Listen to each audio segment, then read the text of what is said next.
কেমন আছো আমার সকল বন্ধুরা? নিশ্চয়ই ভালো আছো, আর আমিও ভালো আছি। তো সকালে উঠে আমি সর্বপ্রথম কি কি কাজ করি সেসবগুলো তোমাদের সঙ্গে একটু শেয়ার করছি। তো দেখো, আমি ব্রাশ করতে করতে আমি যখন কলের ধারেই আসি তখন আমার আম গাছের দিকেই নজরটা যায়। দেখো, ব্রাশ করে এসে আমি কিন্তু মুখ ধুয়েছি, ধুয়ে মাথাটা আঁচড়িয়ে নিজেকে ফ্রেশ করে নিয়েছি। তো দেখো, আমাকে কিন্তু সকালে ভাত রান্না করতে হবে। তো ভাত রান্না করার জন্য তো সর্বপ্রথম হাঁড়িটাকে মেজে নিতে হবে। তো সেই কাজটা এখন করছি, হাঁড়িটাকে মেজে নিচ্ছি। তো সকালে উঠে কিন্তু আমি আগে ব্রাশ করিনি, আগে আমি খালি পেটে জল খেয়ে নিয়েছি প্রচুর। আর এই কাজটা আমি করি সকালে উঠে, মুক্ত আমি খালি পেটে জল খেয়ে নিই। আর যখন আমি কথাটা সেট করছিলাম তখন কিন্তু দেখেছি যে আমি হাঁড়িটাকে ঠিকঠাকভাবে ন্যাপন দিতে পারিনি। আর যখন কিন্তু ন্যাপন দিচ্ছিলাম তখন কিন্তু এটা আমি বুঝতেই পারিনি। তো দেখো, আমি কিন্তু এখন ছাই তুলছি। আর ছাই তোলার সময় আমি এই গামছাটা মাথায় দিয়ে নেই, তার একটা কারণ আছে, প্রচুর ছাই ওড়ে।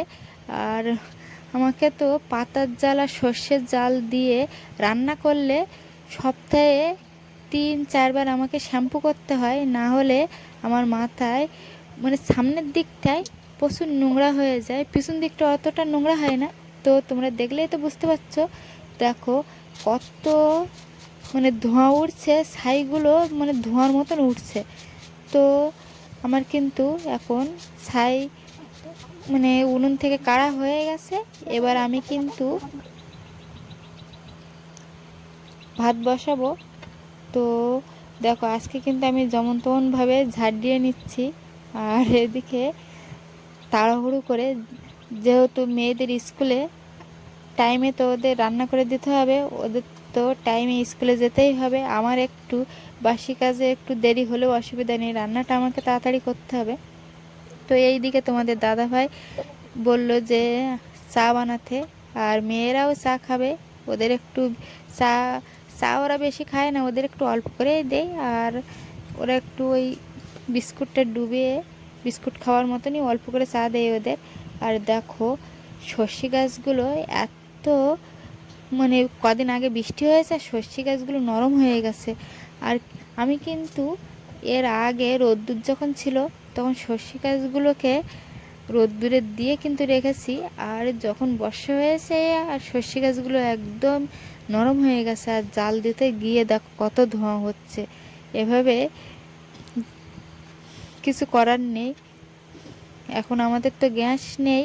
আর যখন মানে সর্ষে গাছ যখন না থাকে তখন কিন্তু আমাদের পাতা কুড়িয়ে তারপরে জাল দিতে হয়। আর এখন সর্ষে গাছ তো আমাদের শস্য হয় বলে আমাদের সর্ষে গাছগুলো অনেকটা সর্ষে গাছ আমরা পোড়াতে পারি। আর সর্ষে গাছগুলো আমরা কিন্তু ত্রিপল দিয়ে সুন্দর করে ঢেকে রেখেছি। তো দেখো বন্ধুরা, আমি কিন্তু চা বসিয়ে দিয়েছি। আর কত ধোঁয়া হচ্ছে দেখে তো বুঝতে পারছো। আর কি হবে জানি না, চাটা না ধোঁয়া গন্ধ হয়ে যায় এরকম আমার মনে ভাবছে। তো দেখো, এবার কিন্তু আমি যাই করে ধরাতে পেরেছি, কিন্তু সর্ষে গাছগুলো ঠান্ডা হয়ে যাওয়ার কারণে একটু হালকা ধোঁয়া হচ্ছে। তো দেখো, আমার চা কিন্তু হয়ে গেছে। আর এইদিকে আমি চাটা মেয়েদের দিয়ে এসে ভাতটা ঝটপট রান্না করে নিলাম। টাইমে কিন্তু আমার মেয়েদের মানে ভাত বা টিফিন বলো যাই রেডি করা হয়ে গেছে। আর আমি এইদিকে কিন্তু আজকে কাজটা আমার উল্টোই হয়ে গেছে, আগে আমি ঝাড় দিয়ে থালা বাসন মেজে তারপর ভাত বসাই। আর আজকে কিন্তু আগে ভাত করে নিয়েছি, আর তারপরে ঝাড় দিয়ে তারপর থালা বাসন মেজে নেবো, নিলে আমার হয়ে যাবে সকালের বাসি কাজ। আর আজকে কিন্তু একটু শরীর খারাপের জন্য উল্টো উল্টো হয়ে যাচ্ছে, কিছু করার নেই, শরীর খারাপ হলে আর কি করা যায়। তো দেখো, আজকে আমি এত তাড়াহুড়োর ভিতরে ছিলাম, দুপুরে আমি কি রান্না করেছি সেসবগুলোও কিন্তু তোমাদের সঙ্গে ভিডিও শেয়ার করতেই পারলাম না। আর এইদিকে আমার ভাই আসবে, আর মাংস মাছ হবে। তো সেসবগুলো কিন্তু তাড়াহুড়োর ভিতরে আমি তোমাদের সঙ্গে শেয়ার করতে পারি না। আর আমার এদিকে থালা বাসন মেজে রেডি করা হয়ে গেছে। আর আমার বাড়ির ভিডিও তোমাদের কেমন লেগেছে অবশ্যই কমেন্টে জানাবে। যদি ভালো লেগে থাকে সাবস্ক্রাইব করে অবশ্যই পাশে